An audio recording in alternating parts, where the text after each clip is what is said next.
Good morning, and welcome to the latest installment in Riveron's webinar series entitled Exploring Capital Market Options in the Energy Sector. My name is James Lee, and I am Riveron's National Energy Practice Leader. Before we begin, a few reminders and housekeeping items. Riveron routinely hosts these webcasts, covering a variety of topics. Some past topics have included new standards for current expected credit losses, new standards and implementation considerations for leases, and supply chain optimization opportunities and tactics. Some upcoming topics will include Day 2 considerations for ASC 606, divestitures and carve-outs, and fresh start accounting. Participants will receive 1 hour of CPE credit for participating today. In order to receive that credit, please respond to all 4 of the polling questions. If you have questions during the discussion, please feel free to submit them utilizing the Q&A option in Zoom. Webinar evaluation forms and CPE certificates will be emailed directly to you. You must participate in the live webcast in order to receive CPE credit. You will receive a follow-up email including access to this webinar recording and the deck, and a link to join our webinar mailing list in order to receive future invites automatically. You'll also receive presenter contact information. You can follow up with any of us directly at any time. Let's get started.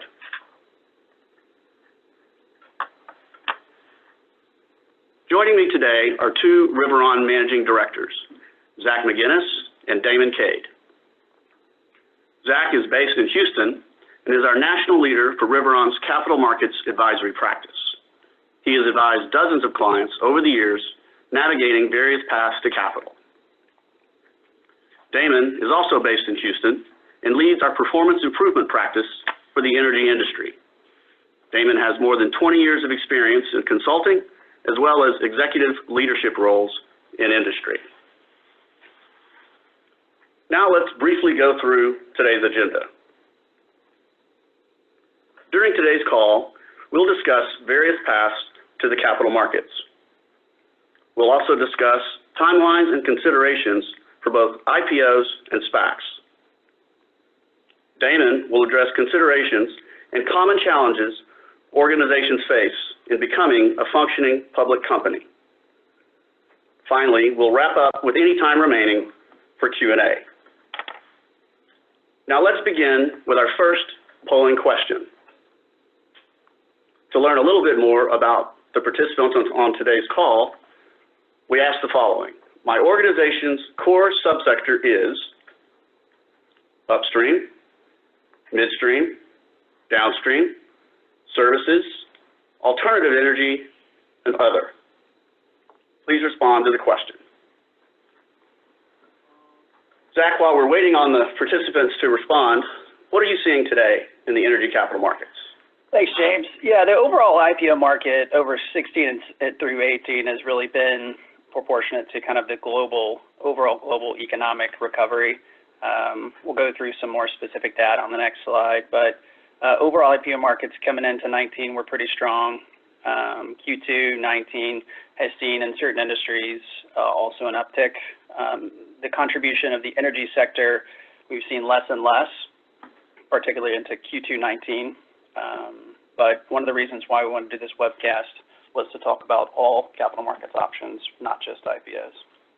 So it's interesting, the results, quite a bit in services and upstream, which is consistent with what we've seen as far as our client base for the recent IPO markets engagements that we've been involved with here.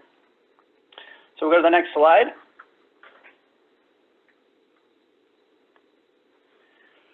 So as we were saying, the trend in the overall IPO markets from 16 to 18 have really been increasing consistent with the global economic recovery. You can see in the yellow color, energy has contributed to a growing amount of the overall market. Again, these are number of IPOs for the last 3 years. We don't have a chart on Q2 19 here, but energy is actually contributing even less through June 30 of 19. One interesting data point is on the SPAC side of the world, which we will do a deeper dive into the SPAC world in a subsequent slide. But we're seeing a growing amount of energy companies choose this capital markets path as opposed to the traditional IPO markets. Go to the next slide.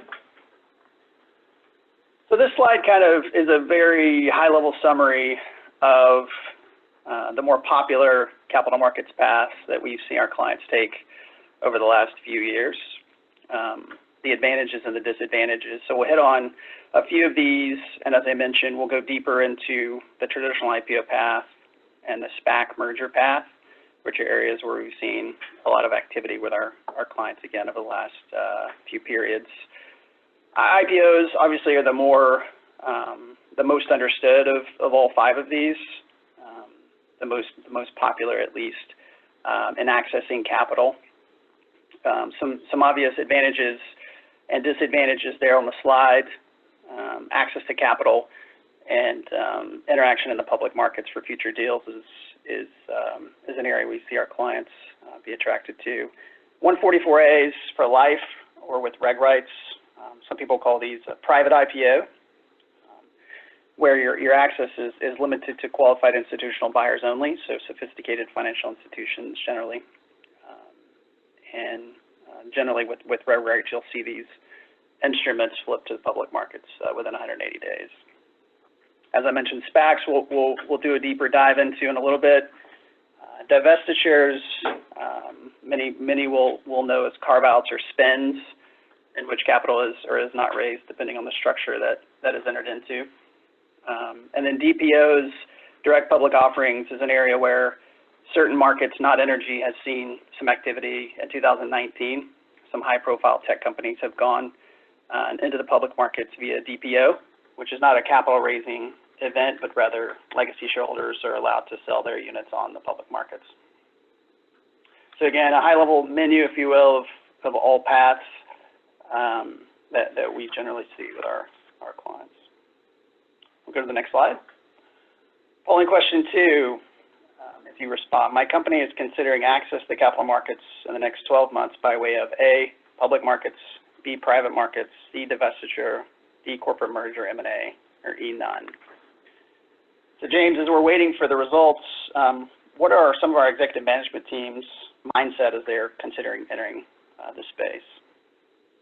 Yeah, thanks, Zach. I think the mindset for a lot of executive teams is being driven by the change in mindset of the institutional investor community. Over the course of the last 12 to 15 years, we've seen a dramatic change in the energy landscape in terms of obviously U.S. production, but at that same time, the energy index has underperformed other sectors of the S&P. And today, I think these companies are all driven by a desire for free cash flow and capital discipline, really driven by the investor community. Thanks, James. We'll launch the results. Many obviously in the none category. No surprise there with the current energy markets. Corporate merger and M&A and public markets probably tied for second. Interesting. So go to the next slide. So the next few minutes we'll spend some time doing a deeper dive into 2 of the 5 capital markets paths that we mentioned earlier. First, IPOs in the traditional sense, and then SPAC mergers to cover the areas that some of our clients have the paths that they've chosen over the last few periods. The focus here over the next few minutes will be from an accounting and financial reporting perspective, and then we'll spend some time with Damon after this to go through more of the organizational readiness aspect. A couple areas just from an accounting and reporting perspective to highlight are the historical financial statements and the period that it takes to get your auditor involved, to get your financial statements upgraded from private company financials to public company financials, and then to get your external auditor upgraded from a gas audit to a PCAOB audit is very time consuming. and sometimes requires an SEC pre-clearance letter on certain more complex areas. Other aspects of the registration statement are also pretty time-consuming from an MD&A and pro forma standpoint. And we see many of our clients, as I mentioned, file pre-clearance letters on the front end to get certain exemptions from the staff on more complicated presentation matters that aren't clear in the guidance. Companies are required to elect JOBS Act and FAST Act provisions that were adopted in regulation in 2012 and later periods as accommodations and incentives to access capital in the public markets. So something like the less number of years, confidential filings, and adoption of new accounting pronouncements are certain areas that our clients choose as popular options to speed up their process to get through the SEC registration statement process. And then the final section is being public. We'll spend some time with Damon and a little bit with respect to how are we seeing our clients get organizationally ready and be a publicly traded company. We'll go to the next slide. Slide 10 is a little bit deeper dive on certain of the technical areas that we see our clients struggling with early on.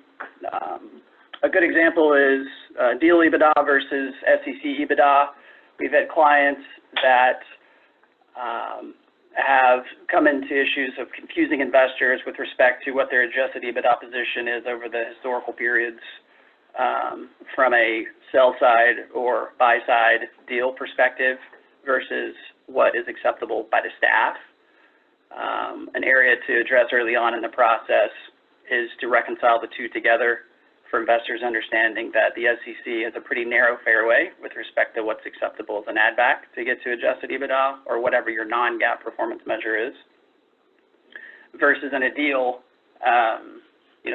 it really depends on the perspective of the reader as to what qualifies or is acceptable as an add back to get to that measure that is very important in deriving the value of the purchase consideration in the deal. Segment reporting is an area where we see a lot of our clients spend a lot of time in determining who the chief decision maker is, the CODM, and what information he has historically reviewed and what information he will review after the IPO to assess performance of the components of the entity to determine what their GAAP segments are. So if you're considering entering into this capital markets path, we would definitely suggest you address segment reporting early on. And a non-technical area where we see a lot of our clients spend time on is with the working group members. So an IPO working group is a group of 40, 50, even more team members from underwriters, attorneys, management team, and your advisors to ensure that all of the pieces are coming along and the process is working. So communication and clear reporting almost on a daily basis is very important to ensure that the company is hitting their window. All these things come down to the company being able to successfully hit their IPO timing expectations. And as we know in the oil and gas and energy space, the market window can open and close very quickly with given commodity prices. So the less prepared that you are to hit that window puts you either at a high risk of success or a low risk of success.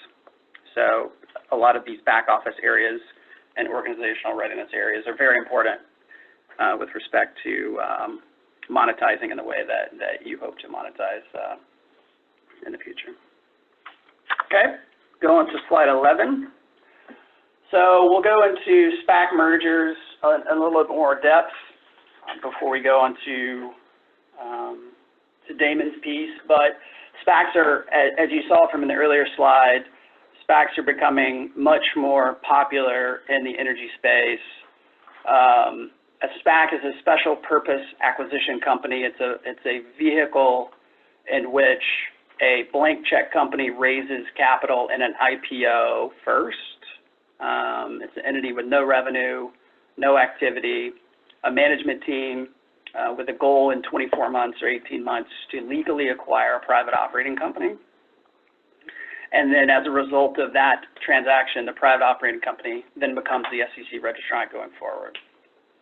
So in the oil and gas and energy space, SPACs over the last 2 to 3 years, and particularly in 2019, energy companies have made up 15 to 30% of those SPACs because they have to indicate which industry they're targeting, and we're seeing that grow. A couple areas off the timeline that may be different than what you're used to with respect to a traditional IPO is the SPAC clock, the time period in which the SPAC legally and really your investor expectations is defined. So the management team of the operating company has much less control over the timeline than the SPAC clock. So that drives a lot of pressure in the process to go faster than potentially a company should go in their preparedness. Typically these are on S4s and 14As, so legal form registration statements, which could cause a little bit more complexity in the financial reporting, which we won't get into too much detail in this process, but it could cause more onerous financial reporting in a SPAC merger than a traditional IPO. And finally, the SEC has recently told the public, really in the December 2018 ASCPA conference, that when reviewing these registration statements, they're focused a lot more on the deal accounting rather than the historical performance of the operating company. So that shines a light on the Article 11 pro formas and the registration statement common letter process, because the SEC is interested to see how companies intend to, in the future, account for these complicated mergers. Go to the next slide, 12. A couple of areas, we've listed here 13 areas that we've seen in practice that companies should focus on from an accounting and financial reporting perspective. And then specifically in SPACs, one area you want to address early on is who the accounting acquirer is. So in a SPAC merger, the SPAC is the legal acquirer as it's issuing its previously issued public shares and some additional PIPE fundraising to the founders of the operating company for their monetization event. But the accounting acquirer is not always straightforward. So the assessment early on is who is the accounting acquirer, which is determined by GAAP. And if the operating company is the accounting acquirer, then the merger is treated as a reverse merger. So both entities' book value is merged together to create the newly formed SEC registrant. If the SPAC is the accounting acquirer, then the OpCo stepped up to fair value under business combination under ASC 805. So obviously that would delay timing quite a bit if you needed to get a valuation firm involved to step up the book basis of the operating company. So determining that early on is very important.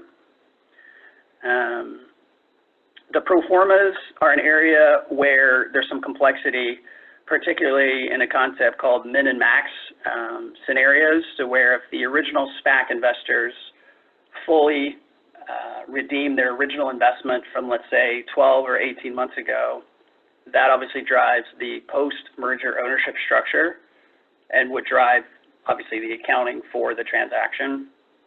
So we've seen the staff expect companies to file their registration statements with 2 sets of pro formas, which is very unusual compared to a traditional IPO, showing both sides of those very extreme scenarios. And the accounting and reporting for those two would vastly be different. So the pro formas end up being very, very, very extended disclosures, lots of SEC comments, and it's driving a little bit of variation in practice and how folks look at pro formas because it is taking a front seat for the SEC. PIPEs are very common, which is a component of the fundraising from the original SPAC to raise financing for the legal acquisition of the OpCo. So there's certain financial data in that PIPE that needs to be consistent with the historical financial statements that will be going into the registration statement. So keep an eye on PIPE consistency versus S4 proxy financial disclosures. And legal form. So again, we won't go into too much detail, but the concept of the registration statement in a SPAC merger, it's a legal form registration statement. So the way in which folks view 305s and how those 305s are prepared and audited could be different than traditional thinking in an S1, given the fact that it's a legal form registration statement as opposed to an S1. So we will go to polling question 3 on slide 13. Polling question 3, the area of my organization that is least prepared for a capital markets event is A, accounting, financial reporting, B, FP&A, C, IT and systems, D, operations, or E, other. So I will transition to Damon. Damon, what areas of are we seeing our clients struggle or have challenges in this space recently? Yeah, thanks, Zach. Everybody wants data sooner, faster, and now. So that's one of the larger challenges our clients are having that are moving from this, private to a public space. They have different groups of have new boards. They have traditionally new management teams, and they want their data now to make operational decisions. So we're working with quite a bit of our clients right now to build data warehouses, combining their operational systems with some of their financial systems to create dashboards. We're also using some other analytical tools to create EBITDA reporting and management reporting more quickly with some automation layers between the accounting system and the FP&A tool. So that's a primary kind of driver for our new public companies here that traditionally had systems, which you're going to hear a little bit more about here in a minute, run on Excel, QuickBooks, or Sage, or unsophisticated ERPs that have a lot of manual processes, consolidating data to come up with financial reporting. Looks like from the results, quite a few people focus on the accounting and financial reporting part of the organization, as you would expect, given Damon's comments. But systems are also a significant component as well, as he'll go into a little more detail in that area.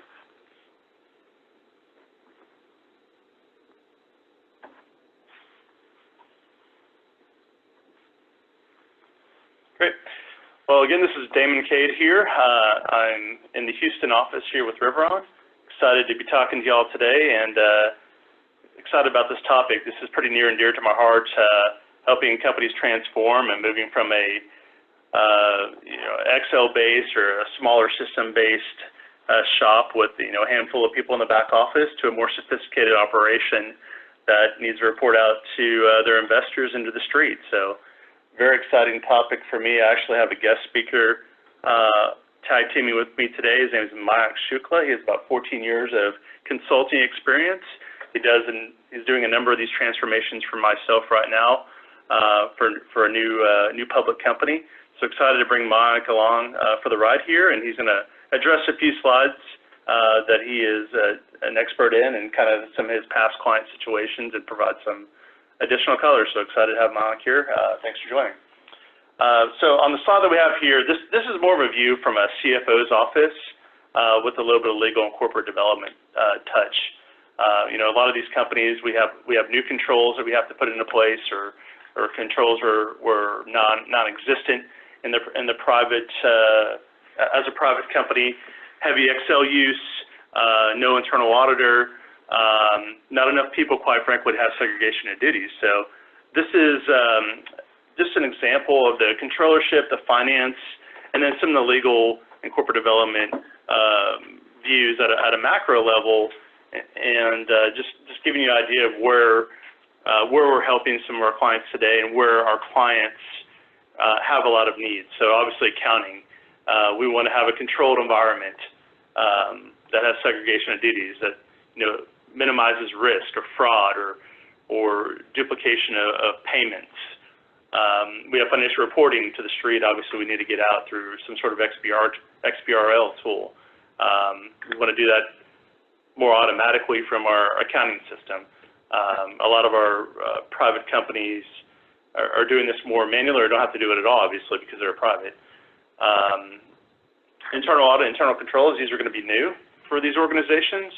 So we have to work alongside those groups to make sure we have the proper controls in place and that they're tested, both from a process and from a system point of view. So these are all new areas within the controllership that public companies need to address. So they have a time period to address them. They don't have to address them on day one. But these are typically activities that, after company X goes public, they need to start addressing. And we typically address this through some sort of PMO organization that helps manage a number of work streams, if it's systems, if it's processes, if it's supporting defining processes with controls, helping an organization right-size themselves, which myself and Monica talk about, is what we typically come in and address along the way to stand up this new public company organization to have all the right tools in place to be controlled and have accurate numbers on a monthly, quarterly, annual basis. Other areas that are not listed on here, we have procurement. That's an area that has a lot of control points. We have obviously all of our back office, AP, AR, that has a ton of control points that we touch that have new processes that are typically implemented that get more sophisticated. Some companies have order management solutions that are need to be integrated with their ERP and accounting solutions. So there's a lot of different areas depending on the type of client that we're working with, where we're supporting a stand-up of solutions that have controls around them. Really the punchline here is there's a lot of technology that needs to either be changed or integrated with program management and change management that has to be conducted throughout those processes, because you're going to be doing business differently. You're going to have to be doing it more swiftly. You're going to have to do it more accurately and more controlled.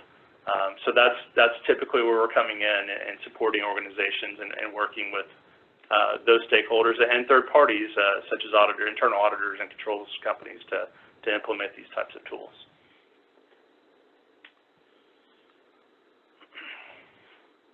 So what are some of our common challenges, when we close here? I'm going to let Maya take this slide. Sure, thanks, Damon. So as Damon mentioned, a lot of these companies who are making a transition into the public domain are now faced with a critical transition point where they have a duplicated process across their geographies at times, where they are using either the same chart of accounts or same master data element, which could be your profit center or your cost center, to record a different business activity that creates disparate reporting down the lane. Or it could be just a duplication of the entire process in a different geography, just to cater to the fact that there is no scalable or global process that works for you. So data quality becomes a challenge at reconciliation, at month end, and make sure that the time that goes through the close is even longer. Manual processes is something that I think we all have seen, and kind of becomes a limiting factor when we're trying to get an accelerated close time. We have seen Excel spreadsheets that are recording heavy calculations, as well as even in some cases some transactional journal entries that are spread across different business segments, different regions, that needs to be all brought together for your consolidation and your financial reporting. Excessive topside adjustments, something that we have seen excessively, and have a point of view on how we can get there to be a more robust, in a more robust way that can facilitate reporting.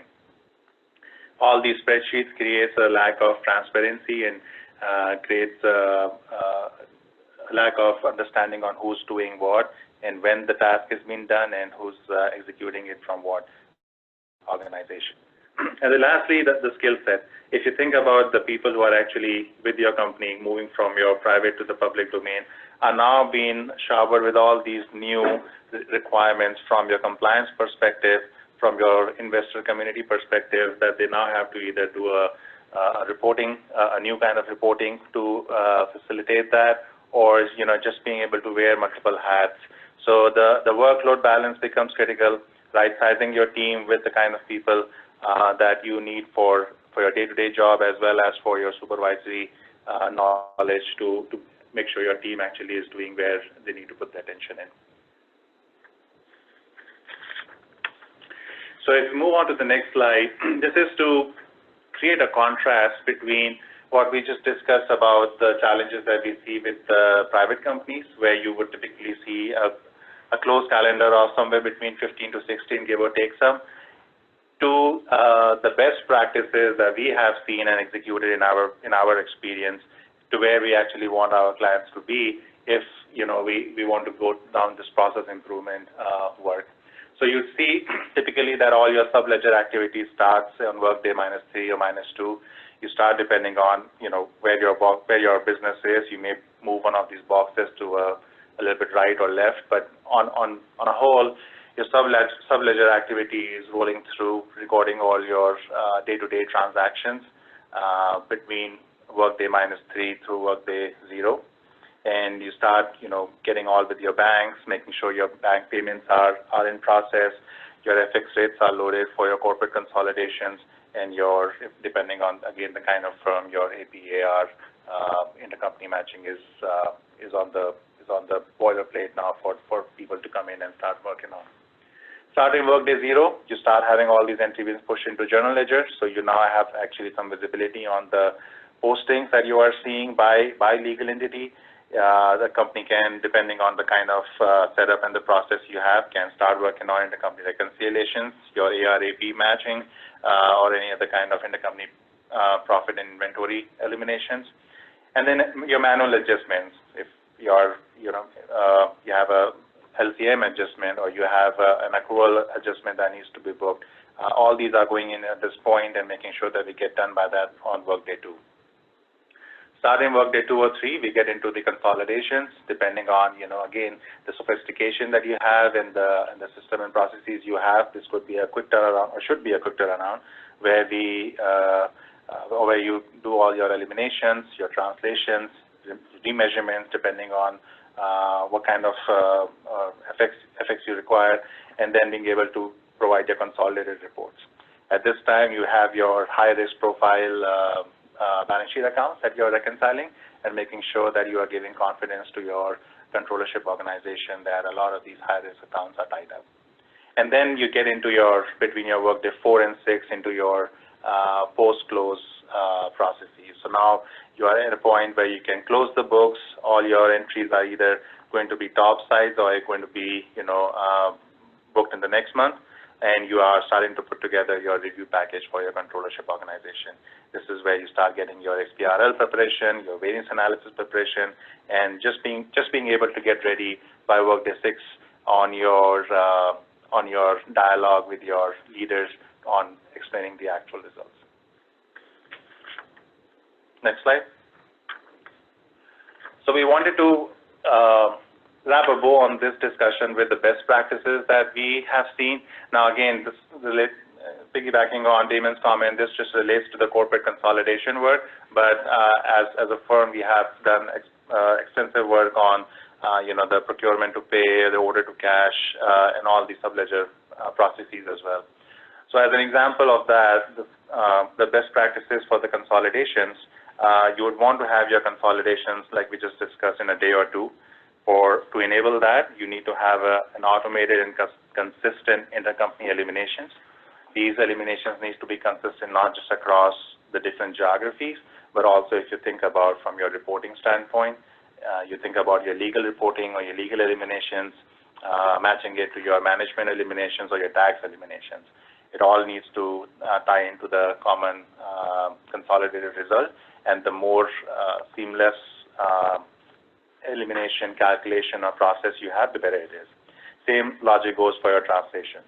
Whether you are doing your remeasurements or you're doing your FAS 52 or ASC 830 translations in your consolidation books, all needs to be automated, all needs to be streamlined, and then you can tease out that FX aspect into your cash flow or into your into your balance sheet in your CTA calculation. On the cash flow reporting, again, something that we see a lot, our companies that we get into have one cash flow report at one consolidated entity basis.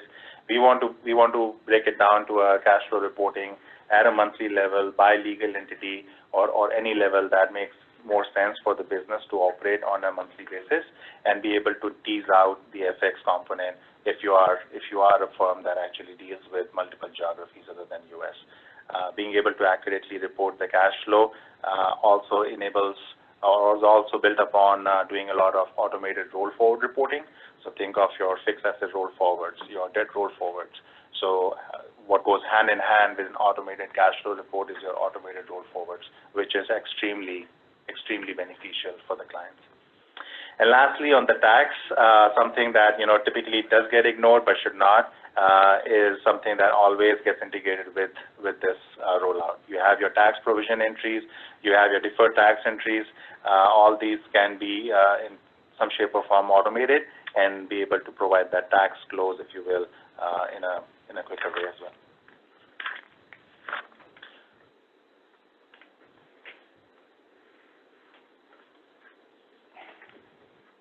Yeah, I'll take it from here, Mike. Appreciate it. So we're going to talk about FP&A challenges here. A lot of our organizations run their planning and budgeting in Excel, and we know the challenges there. So we have a lot of accuracy challenges and a lot of manipulation that needs to be rolled into multiple spreadsheets, and they're all talking to each other. They create a lot of challenges, especially if we're doing a bottoms-up model versus a tops-down kind of planning model. You're never getting ahead of the curve, if you will. You're always going into a new monthly planning cycle, and not being able to react to management or market conditions, changes, if you will. So we have a lot of accuracy challenges that we're seeing with our new public companies, where they're not putting in a lot of drivers in their model. They're just more of a revenue, prior month, prior quarter kind of view. So driver-based models and forecast accuracy is definitely a challenge for our new public companies, and there's a lot more emphasis on providing accurate forecast on a monthly, quarterly basis. Another issue that we have here is non-existent or not a streamlined, consistent process, and that goes into version control. There's lots of versions of the plan out there, not always pulling from your direct accounting or consolidated view system, or you're dumping data out and starting to do manipulations in Excel. So obviously that creates a lot of effort, a lot of manpower is going into that, especially Excel-based models. It also lacks a lot of sophistication in these models, where we could add more sophistication with the tool sitting on top. A lot of manual task is really the last point here. Excel-based task inputs that are not automated. We see a lot of that for our new clients, where they're doing manual inputs in these models and constantly kind of recalculating. And when you have a change in that calculation, that's another 24-hour cycle we're seeing quite a bit where we're doing these forecast updates. So best practices in quarterly close. So this is focused on a quarterly view here. We obviously have a number of post-close adjustments. We're talking Workday 6 at this point. We have external reporting, which is new, so XBRL tools. A lot of public companies are going to institute flash reporting, some sort of management reporting view. So these are items that we're seeing typically for new public companies. Obviously, you're doing your variance analysis and starting your MD&A process from Workday 10 to 15. One thing that I'm seeing with a lot of our new public companies is that process stretches, because every time there is a change, a new entry, or there's some sort of adjustment, the time to regenerate that is challenging because it's not automated. And sometimes that MD&A process creates additional 2 to 3 days of just reposting, pushing a button, and then doing a lot of manual spreadsheets thereafter to get you to that number again. So that's a very real and a large challenge for our new public companies. And then you go into your workday 15 to 20 with your Q prep and all your XBRO tagging, audit committee, earnings release, and then from 20 to 28, all your SEC filings. So that's what we're typically seeing on a quarterly basis from our new public companies and some of the nuances that we have within that process.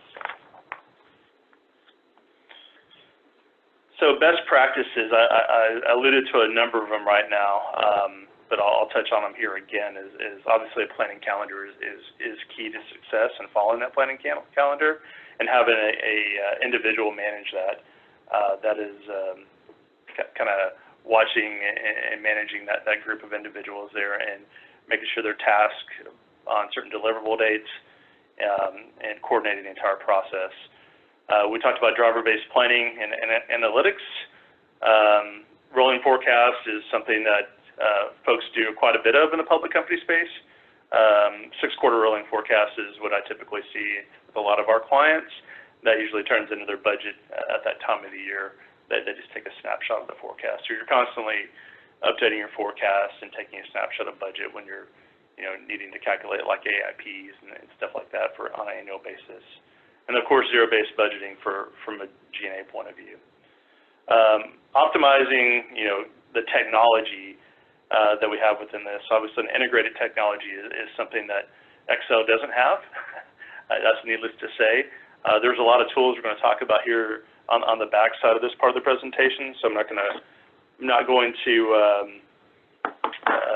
do that preview at this point. But obviously, having an integrated tool set that's talking to your either a consolidated view of your financials or your ERP directly is something that helps eliminate a lot of the manual processes and can shrink your quarterly close process or your monthly close process.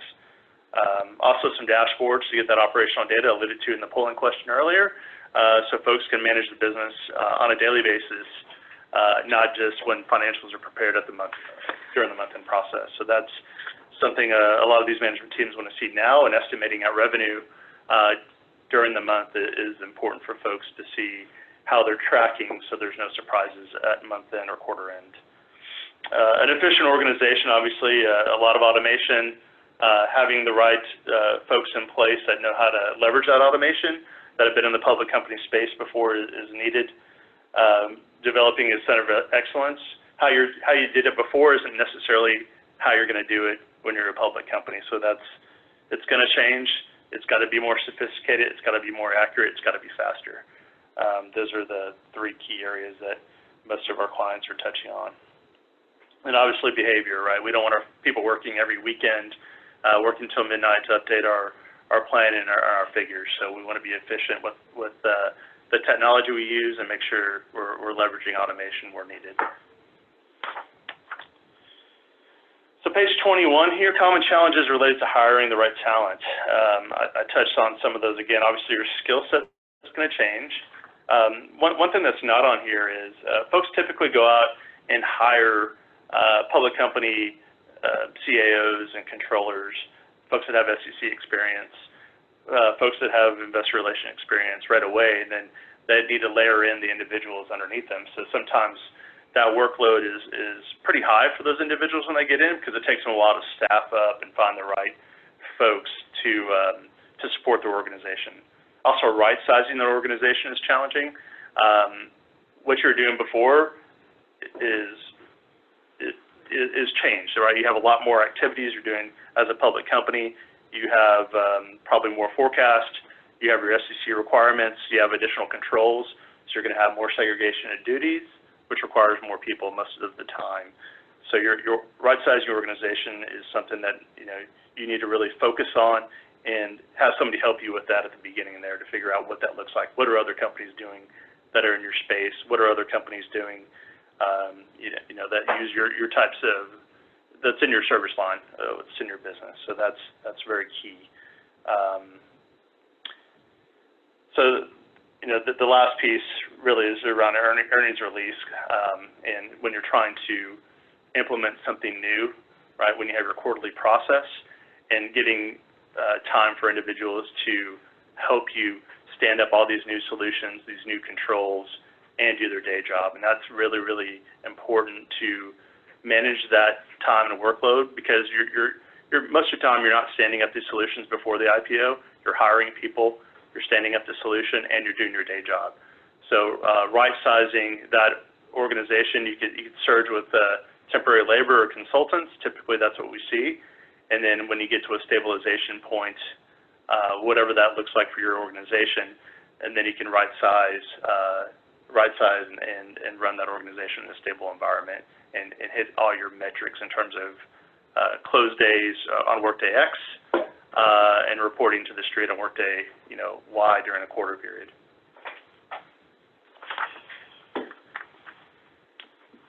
Page 22, we covered a lot of this in our section already, so I'm not going to talk to this very much. Obviously, there is a 302 certification, and then 404 comes at a later point for a lot of new public companies. So you don't need to be 404 day one, right, Zach? Yeah, this is an area that really surprises a lot of our clients is before 404, you actually have Sarbanes-Oxley reporting requirements in what's called this 302 and 906 certification, which doesn't mean you need a full risk assessment and design of internal controls established, but rather the CFO and CEO are signing off on disclosure controls that have criminal and financial penalties associated with them. So we suggest that a company has some level of either balance sheet reviews or sub-certifications or some things in place so that the CFO and CEO can sign off on these certifications in their first 34 Act filing, the first Q or K after the IPO. That always surprises a lot of our clients up front because internal controls and SOX comes into play a lot earlier than folks expect in just a 404 perspective. Yeah, go to the next slide. Purpose-built finance technology. These are examples, not totally comprehensive, of 4 different areas. Reporting, some technology around enterprise performance management, financial close and consolidation, and forecasting and planning tools. A lot of reconciliation analytics tools like Blockline, Trendtech, and some middleware like Alteryx are being leveraged to take out a lot of the manual processes out of your close and reconciliation process, and then data collection, your source systems. So starting from the bottom up, you have ERPs like Oracle, NetSuite, Microsoft Dynamics, where your transactional data, your geodata is. You have the reconciliation piece that plugs into that. These are typically done in Excel that I'm seeing within private companies. So new tools need to be leveraged there to optimize that process to get your reconciliations done. Obviously, your planning tool we talked about earlier, going from Excel to some sort of a sophisticated tool. OneStream, Oracle has a tool, SAP hosts Adaptive. These are a number of tools that we help a lot of our clients with. And then obviously the very top, the reporting, the output. A lot of those tools like Host and Adaptive, OneStream give you that reporting. You can also leverage that out of tools like Power BI and Tableau for operational reporting.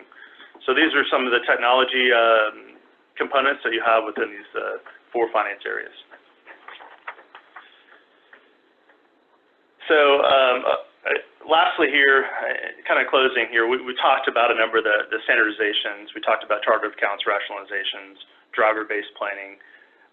Really in closing here before we get to our last poll question, private companies want to get to the finish line. They want to get their IPO completed or their capital markets event completed. And then the real work really starts where you're coming in and designing your organization, implementing new technology, new controls, and that typically needs to be very coordinated through some sort of program management office. And that program management office usually reports into a steering committee of executives on a monthly or twice a month basis to kind of discuss and organize projects, risk, and gaps within the organization. So that's where we're really focusing a lot after these companies do a public offering, coming in, standing up a PMO, and really supporting the various programs to get them optimized as a public company.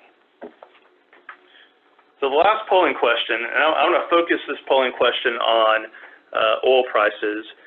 In the next 6 months, I expect commodity prices to increase, decrease, stay relatively consistent. My crystal ball is broken. I don't have really a view of that. But what do y'all think, and focus on WTI or Brent, either or, for the next 6 months? And then while we're waiting, I want to kind of ask James, who spends a lot of time in this space, what do you think your outlook is? Not to cheat and get your outlook over the next 6 months, but over the next 2 years, what do you think crude's going to do over the next 2 years? Yeah, thanks, Damon. You know, it wouldn't be an energy webinar without a polling question about predicting the future price of oil. You know, predicting the future price of oil is obviously a very, very difficult thing to do. You know, obviously the future price of oil is driven, like any other commodity, by supply and demand conditions. Nothing seems to stop the supply growth we see in West Texas production. Even with reduced rig counts, the enhanced efficiency of the industry in the lower 48 has continued to drive the U.S. number to that equation higher and higher. At the same time, you know, we face a lot of uncertainty about growth in the global economy. The ongoing disputes between the U.S. and China with respect to trade, the recent tensions in Hong Kong, which, you know, is obviously Asia's financial center.